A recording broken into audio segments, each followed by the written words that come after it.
How you doing, UK? It's King Nkosi Solomon, and you're watching Sporting Icon. Now, if we look at the entire card for the Matchroom USA debut for DAZN, now of course this will be the very first event that's coming out of America, and as I said, this will be in Chicago. Now, if you look at the entire card, you may be forgiven for thinking, you know what, it ain't that good, especially as it's the debut for Matchroom USA on DAZN as well. So of course people would expect fireworks and some massive stuff, but of course, you know what, this is early days. In reality, what can people really expect for a debut and this early on? Now, would it be surprising to know that on this card there's actually 3 world title fights? So that's something of interest, and there's also a potential final eliminator as well. And I'll get into the whole card here as well, and it's actually pretty good. I mean, when you first look at it, you think, nah, it's not that good, to be honest. But there are some very, very exciting fights on there, some real 50-50 fights as well. And of course, there's some pro debuts as well to be keeping an interest in.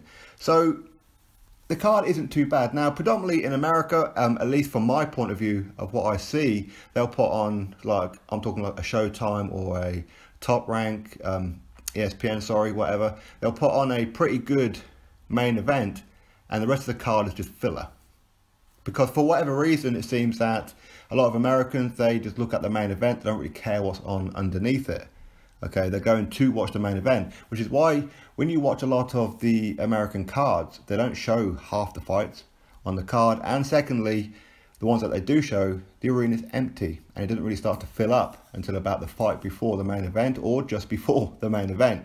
For whatever reason, I'm not too sure of the mentality behind all that. I don't know. Maybe because they don't put on great shows from top to bottom. But Eddie Hearn, he's pretty known for putting on very, very good cards top to bottom. And this one is an average one. I'm not going to say it's great at all, and I'm not going to say it's trash. When it was very first announced, my initial reaction was, it ain't that good. Especially for the main event, Jessie Vargas versus Thomas Dulorme. Now, that's a fight that doesn't have too much interest in, or at least for me. I like Jessie Vargas. I think he's an exceptional fighter. He's a wonderful speaker and certainly a very, very good promoter of DAZN, Matchroom Boxing USA. You know, if Eddie Hearn ever looked for a replacement, Jessie Vargas is the one, really. And I'm excited for Jessie Vargas to see what happens next. Against Thomas Dulorme, in my opinion, he's going to annihilate him and find him pretty easy work. Thomas Dulorme, he has been around a little bit. He's been in with some pretty decent fighters, to be fair. But I think that Jessie Vargas, obviously his last fight, I believe it was his last fight anyway, against Adrian Broner, and it went to the scorecards. It was a draw. For me, Jessie Vargas won that fight. That's just my opinion. But you know what?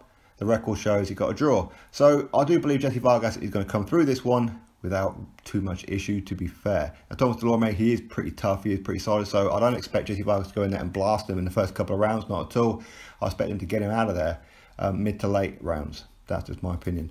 So, yeah, the main event is a little underwhelming. Although Jessie Vargas is a main event fighter, I don't think his opponent is.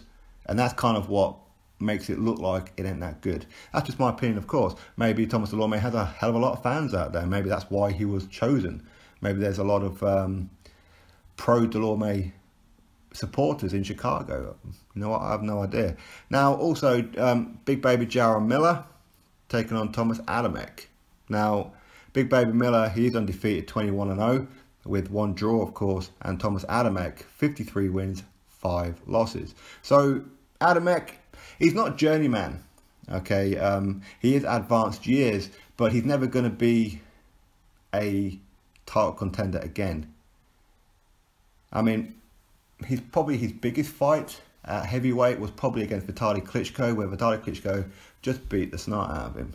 He really did. So Tomasz Adamek, he's retired a couple of times, then come back, and to be honest, his best years are way, way, way gone, and they were all at cruiserweight. And again, you know, that's just my opinion. Some people will consider him a very, very good heavyweight. For me, I never really did, to be fair, but cruiserweight certainly. And Jarrell Miller should have very little to no problems with Tomasz Adamek, and I do expect Jarrell Miller to go in there and just beast him, get him out of there. Now, it's going to be a bit of a catch-22 for Jarrell Miller's best friend in Adam Kownacki, because he's obviously very good friends with Jarrell Miller. As I said, they grew up together in New York, but obviously he's Polish.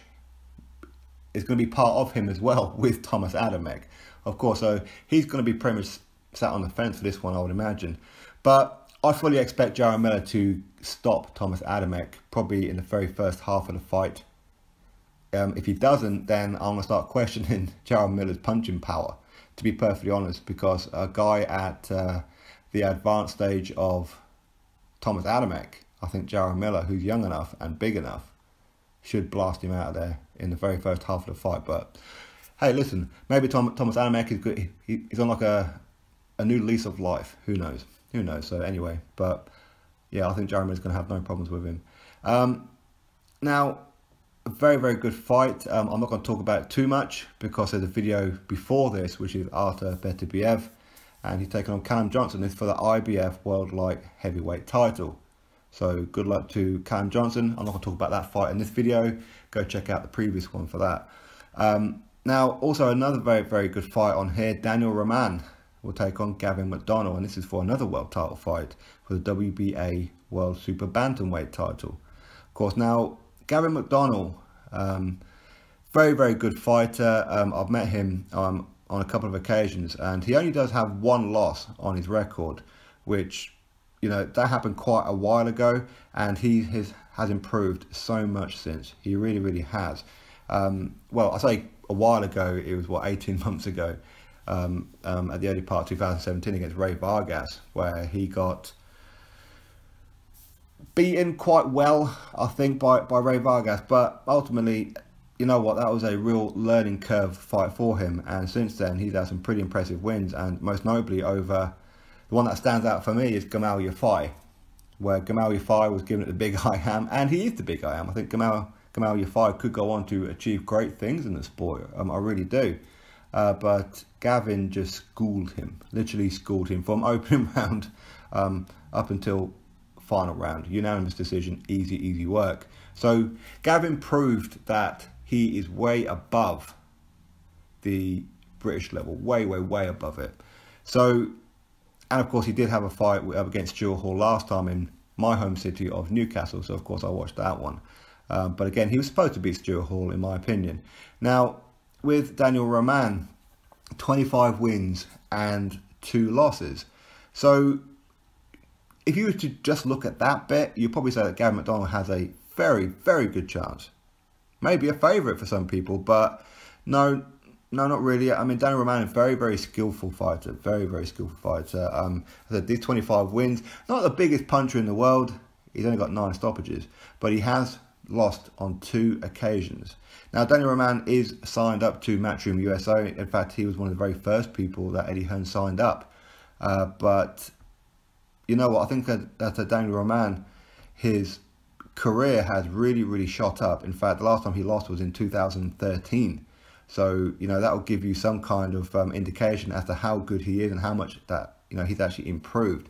Now, he's American, and the baby-faced assassin, okay, that's fine. You know, it's not a good-looking contest at all. But for me, Daniel Roman's going to be the favourite for this fight. I'm not going to hide behind it. But my heart really wants Gavin McDonnell to do this. And he can do it. Gavin McDonnell is a spectacular fighter. He's absolutely spectacular, and I rate him very highly. And I know a lot of people are kind of like a split between, you know, who's the better fighter between Gavin and his twin brother in Jamie. Personally, Gavin. That's just my opinion, it's Gavin. But does it really matter? Not really. But I am hoping that Gavin McDonnell is going to beat Daniel Roman. And I know that will kind of please Eddie Hearn in some ways, because, of course, Gavin and Eddie Hearn, they are... Or they have been on this ride together for quite some time, and Eddie Hearn rates and really likes Gavin as well. But of course, Daniel Roman is Eddie Hearn's new signing, so I suppose Eddie Hearn is going to be sat on the fence for this one. So yeah, I mean, I suppose for his USA ventures, he's probably going to want Daniel Roman to win, but his heart's probably going to go with Gavin McDonnell. Now, Gavin, he is trained by the same trainer as Tony Bellew in David Caldwell as well. So yeah, I mean, I like Gavin McDonnell anyway, and I really hope he's going to win. I really do. So other fights on this card, another new signing for Eddie Hearn is Anthony Sims Jr., light heavyweight, and he's a bit of a beast. And the guy he's taken on he's not journeyman, but he's 19-5 in Mario Agula. But Anthony Sims is 15-0, and Eddie Hearn rates this guy very highly. And out of those 15 wins, 14 of those have been by stoppage.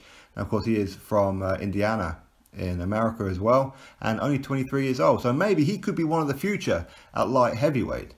And maybe, who knows, if Callum Johnson can get past Artur Beterbiev, which I really hope that he does, then maybe we could see a Callum Johnson versus Anthony Sims Jr. And I know that's something that Eddie Hearn, if given the opportunity, I'm pretty sure he would love to make that fight. But you know what? I have to wait and see. So yeah, Anthony Sims Jr. touted as one of the future for the light heavyweight division out of America. So I would expect him to beat this guy, to be perfectly honest. There are some debuts as well on here. Nkosi Solomon, that guy on the intro of this video there, will be making his pro debut as well. He's a heavyweight. He's had a pretty decent amateur career as well. He's won the Golden Gloves on was it 3 occasions, I think it is. So very good fighter. But ultimately, who knows? Who knows? Okay, this will be his pro debut. It's one thing being good as an amateur, it's another thing being good as a pro, especially when you're moving up the ranks. Right now, he's going to be moved slowly over the next 2 or 3 years, and ultimately, who knows, maybe a world champion in the making. You never know. He could be the next big heavyweight star coming out of America. We don't know yet. We can speculate. We can hope. We can not hope, whatever it may be. Of course, there's plenty of other ones to look at as well. But Nkosi Solomon, Eddie Hearn will have signed him for a very good reason.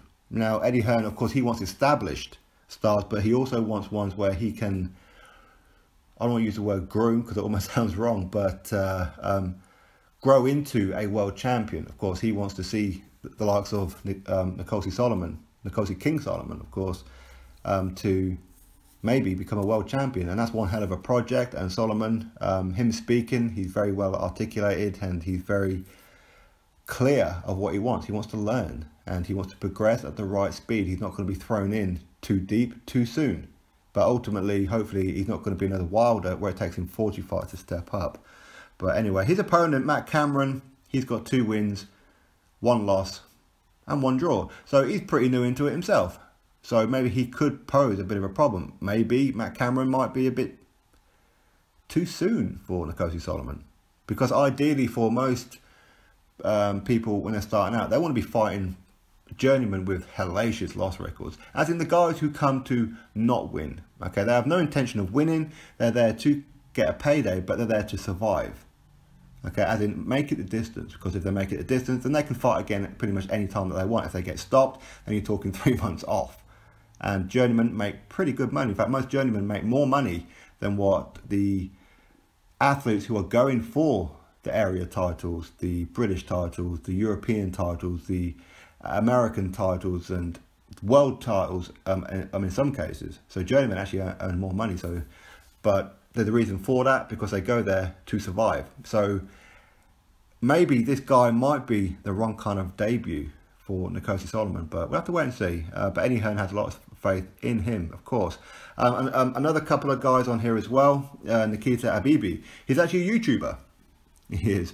And he's going to be making his pro debut at middleweight. Again, he's not a bad amateur career. Not too bad, of course. But he will be making his pro debut against a guy, and another guy who's not really a journeyman. So it might be a little bit nerve-wracking for him to take on this Jake Henriksen, who's got 2 wins and 2 losses. As I said, I think for pro debuts, and any fighter under 10 fights should be, and they have potential to go on to achieve something, need to be in with journeymen who have hellacious knockout losses or hellacious losses in general. That's pretty much what they need to do. So maybe Nikita Ababiy might be at the wrong end of a loss here. Maybe. But we'll have to wait and see how it happens. So anyway, good luck to him. He's a fellow YouTuber and all that. And also another welterweight pro debut in Reshat Mati. And again, he is American and making his pro debut. There's not too much I know about him, to be perfectly honest. But we'll have to wait and see what he's all about. Could he be the next welterweight star? coming out of America, because we know that America does produce a lot of quality welterweights. But yeah, we'll have to wait and see. Of course, there's Shawn Simpson, 8-0 bantamweight. He's going to be going up against Francisco Javier Lapquizo. I think I butchered that. And Francisco, I'm just going to call him that, just want to try and repeat it, is 8 wins and 7 losses. And Shawn Simpson is 8-0. And this will be at bantamweight, as I said. So hopefully Shawn Simpson will get cracking on with that one. Now, the other world title fight, which is the final fight we're going to talk about, will be Jessica McCaskill. A lot of you guys might know Jessica McCaskill from her fighting Katie Taylor. Now, of course, McCaskill lost that one, but now she's got a world title fight. In fact, she's got the WBC World Female Super Lightweight title fight against Erika Annabella Farias, who is 26-2. Now, Jessica McCaskill, she's from Chicago, I believe. I believe she's a local to Chicago. Maybe, is it Illinois or something? But either way, she's 5 wins and 2 losses. And yes, yeah, she took on Katie Taylor a bit early in her career, no doubt about it. But you know what? She was calling out Katie Taylor. So, you know, if you're not that good, then maybe you shouldn't be calling out Katie Taylor. But maybe that these guys had some kind of issue in the amateurs, I don't know. But either way, I mean, she gave Katie Taylor the work. She really did, and it went the distance. So she proved her worth, but only she did lose. So quite how she's got a WBC super lightweight title fight, I will never know. Eddie Hearn is pulling some ties out there somehow.